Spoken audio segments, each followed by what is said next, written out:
ಕಾಂಗ್ರೆಸ್ ಪಾಳೆಯದಲ್ಲಿ ಸರಣಿ ಮೀಟಿಂಗ್ಗಳು ನಡೆಯುತ್ತಿವೆ. ತಮ್ಮದೇ ಆದ ಟೀಮ್ ಗಳನ್ನ ಕಟ್ಕೊಂಡು ಹಿರಿಯ ಹಾಗೂ ಕಿರಿಯ ಶಾಸಕರು ಮಂತ್ರಿ ಸ್ಥಾನ ಪಡೆಯೋಕೆ ಹರಸಾಹಸ ಪಡ್ತಾ ಇದ್ದಾರೆ. ಈ ಬಗ್ಗೆ ರಾಮನಗರ ಶಾಸಕ ಇಕ್ಬಾಲ್ ಹುಸೇನ್ ಪ್ರತಿಕ್ರಿಯೆ ಕೊಟ್ಟಿದ್ದಾರೆ.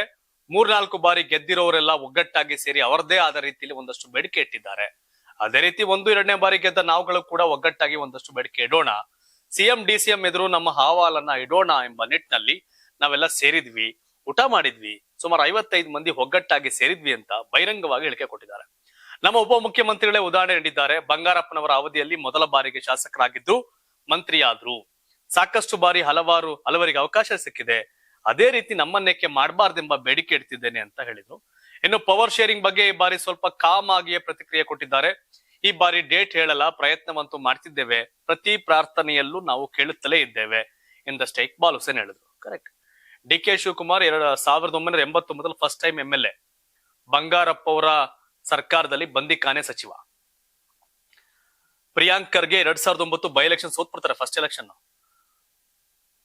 ನಂತರ ಅವ್ರು ಫಸ್ಟ್ ಟೈಮ್ MLA ಆಗೋದು 2013 ಮಿನಿಸ್ಟರ್ ಆಗ್ತಾರೆ ಪ್ರಿಯಾಂಕ್ ಖರ್ಗೆ.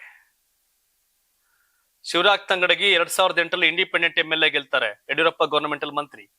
13 ಸಿದ್ದರಾಮಯ್ಯ ಗವರ್ನಮೆಂಟಲ್ ಮಂತ್ರಿ.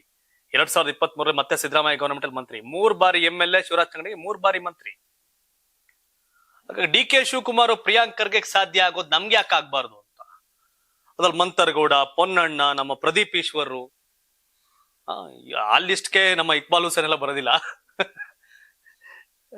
ಪ್ರದೀಪ್ ಈಶ್ವರ್ ಇವರೆಲ್ಲ ಕಲಾಕಾರಗಳು ಬಹಳ ಇದಾರಲ್ಲ, ಆಕ್ಟಿವ್. ಒಂದಷ್ಟು ಅತಿಯಾಗಿ ಮಾತಾಡ್ತಾರೆ ಅನ್ನೋದು ಬಿಟ್ರೆ is good person Pradeep Eshwar.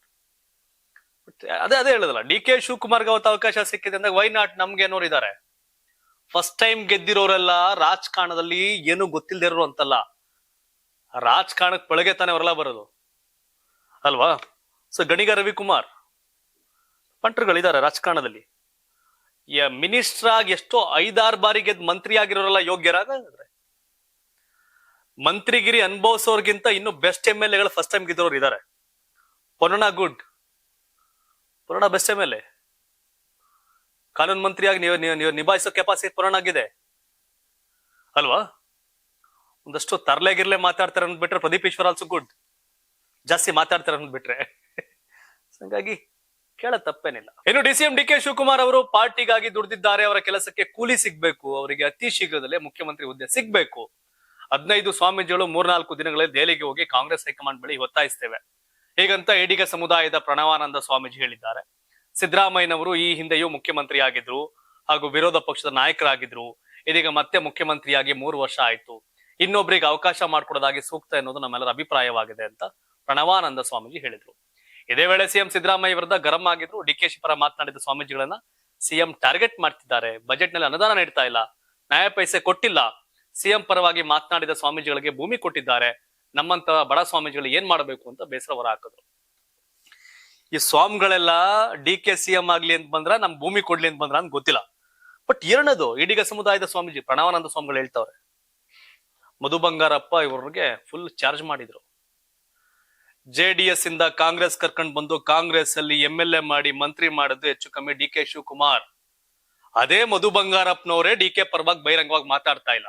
ಆ ಮಾಗಡಿ ಬಾಲಕೃಷ್ಣ, ಇಕ್ಬಾಲ್ ಹುಸೇನು ಇವರು ಮಾತಾಡ್ತಾರಲ್ಲ, ಅಷ್ಟು ಮಾತಾಡ್ತಾ ಇಲ್ಲ. ಈಡಿಗ ಸಮುದಾಯದ ಸ್ವಾಮೀಜಿ ಇವರು ಯಾರು ಪ್ರಣವಾನಂದ ಸ್ವಾಮಿಗಳು ಹೇಳ್ತಾವ್ರೆ. ಹಾಗಾಗಿ ಕೆಲವರು ಅವ್ರವ್ರ ರಾಜಕೀಯ ಲಾಭಕ್ಕೆ ಮಾಡ್ತಾರೆ. ಬಂದು ಕೇಳಬೇಕಾಗಿರೋದು MLAಗಳು. ಸ್ವಾಮೀಜಿಗಳು ಬಂದ್ರೆ ಏನಾಗುತ್ತೆ ಅಲ್ಲಿ? 224 MLAಗಳಿಗೆ ಏನಾರ ರಾಜಕಾರಣ ಮಾಡಕ್ ಸಾಧ್ಯ? ಅದ್ರಲ್ಲೂ ಆಡಳಿತ ಪಕ್ಷ 140 ಜನ ಅವರಲ್ಲ, ಅವ್ರು ಹೇಳಿದ್ರೆ ಏನಾರ ಆಗತ್ತೆ. ಎಲ್ಲ ಸ್ವಾಮೀಜಿಗಳೆಲ್ಲ ಸರ್ಕಾರದಲ್ಲಿ ಒಂದ್ ಓಟು ಇಲ್ಲ, ಏನಾಗತ್ತಲ್ಲಿ? MLAಗಳಾರು ಓಟ್ ಹಾಕ್ಬೋದು, ಡಿ.ಕೆ. ಪರವಾಗೋ ಸಿದ್ದರಾಮಯ್ಯ ಪರವಾಗೋ. ರಂಜಾನ್ ಹಬ್ಬದ ಹಿನ್ನೆಲೆ ಬೆಂಗಳೂರಿನ ಬೆನ್ಸನ್ ಟೌನ್ ಈದ್ಗಾ ಮೈದಾನದಲ್ಲಿ ನಡೆದ ಸಾಮೂಹಿಕ ಪ್ರಾರ್ಥನೆಯಲ್ಲಿ ಈ ವೇಳೆ ಸಿಎಂ ಸಿದ್ದರಾಮಯ್ಯ ಭಾಗಿಯಾಗಿದ್ದು ವಿಶೇಷ.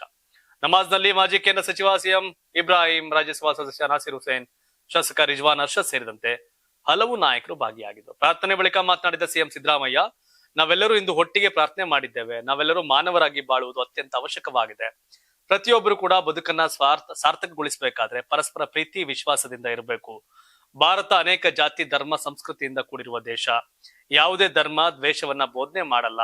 ಹಿಂದೂ, ಮುಸ್ಲಿಂ, ಸಿಖ್ ಯಾವುದೇ ಧರ್ಮ ಆಗ್ಲಿ ಪ್ರೀತಿ ಹೊರತು ದ್ವೇಷವನ್ನ ಬೋಧಿಸಲ್ಲ.